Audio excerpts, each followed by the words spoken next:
Saudi আরব ও যুক্তরাষ্ট্রের কূটনৈতিক সম্পর্কে নতুন মোড়। সৌদি সরকার স্পষ্ট জানিয়ে দিয়েছে, মার্কিন প্রেসিডেন্ট ডোনাল্ড ট্রাম্পের আসন্ন সফরে ইসরায়েলের সঙ্গে সম্পর্ক স্বাভাবিকীকরণ আলোচনা হবে না। আগামী মে মাসে মার্কিন প্রেসিডেন্ট ডোনাল্ড ট্রাম্পের সৌদি আরব সফরকে ঘিরে চলছে উচ্চ পর্যায়ের প্রস্তুতি। তবে সফরের আগে স্পষ্ট অবস্থান নিয়েছে রিয়াদ। সৌদি পররাষ্ট্রমন্ত্রী প্রিন্স ফয়সাল বিন ফারহান ওয়াশিংটন সফরে যুক্তরাষ্ট্রের শীর্ষ কূটনীতিকদের জানিয়ে দিয়েছেন, ট্রাম্পের সফরের এজেন্ডায় ইসরায়েলের সঙ্গে সম্পর্ক স্বাভাবিকীকরণের প্রসঙ্গ থাকবে না।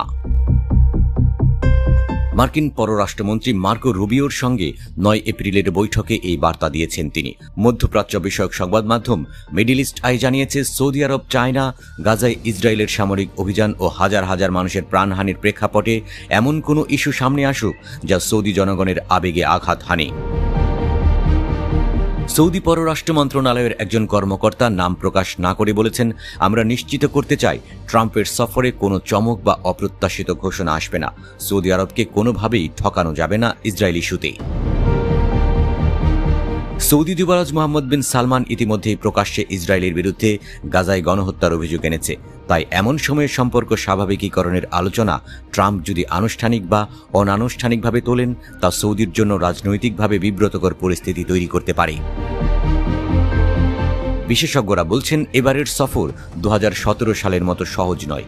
তখন ট্রাম্পের প্রথম রাষ্ট্রীয় সফর ছিল সৌদি আরবে, আর রিয়াদ ও হোয়াইট হাউসের সম্পর্ক ছিল অত্যন্ত ঘনিষ্ঠ। এবার পরিস্থিতি ভিন্ন।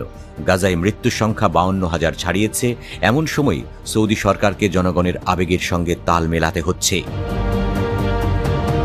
আন্তর্জাতিক রাজনীতি বিশ্লেষকরা বলছেন, মার্কিন প্রশাসনের চাপ থাকলেও সৌদি এখন অনেক বেশি কৌশলী। তারা ট্রাম্পের সফরকে কেন্দ্র করে নিরাপত্তা, অর্থনীতি এবং ইরানের পরমাণু কর্মসূচির মতো বিষয়েই আলোচনা চায়।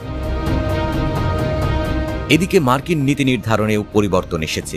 রুবিওর সঙ্গে বৈঠকের পর সৌদি পররাষ্ট্রমন্ত্রী নাকি ঘনিষ্ঠ মহলে বলেছেন, বর্তমান প্রশাসনে মার্কিন পররাষ্ট্র দপ্তর প্রায় কোণঠাসা হয়ে গেছে। সিদ্ধান্ত নিচ্ছেন ট্রাম্প নিজে এবং তার ঘনিষ্ঠরা।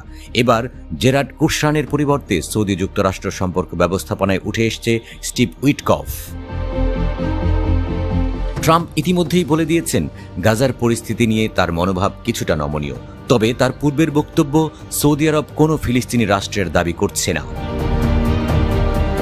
2020 সালের আব্রাহাম অ্যাক্টস এর সফলতা ট্রাম্পের অন্যতম কূটনৈতিক অর্জন হিসেবে দেখা হয়। সংযুক্ত আরব আমিরাত, বাহরাইন ও মরক্কোর সঙ্গে ইসরায়েলের সম্পর্ক স্বাভাবিক হয়েছিল সেই চুক্তির মধ্য দিয়ে। এবার সেই তালিকায় সৌদি আরবকে আনতে চায় ট্রাম্প প্রশাসন। কিন্তু গাজায় চলমান যুদ্ধ এবং সৌদি সরকারের নতুন অবস্থান এই প্রচেষ্টায় বড় বাধা হয়ে দাঁড়িয়েছে। সৌদি সরকারের এই বার্তা ট্রাম্প ও ওয়াশিংটনের কৌশলে কী প্রভাব ফেলবে, সেটিই এখন দেখার বিষয়।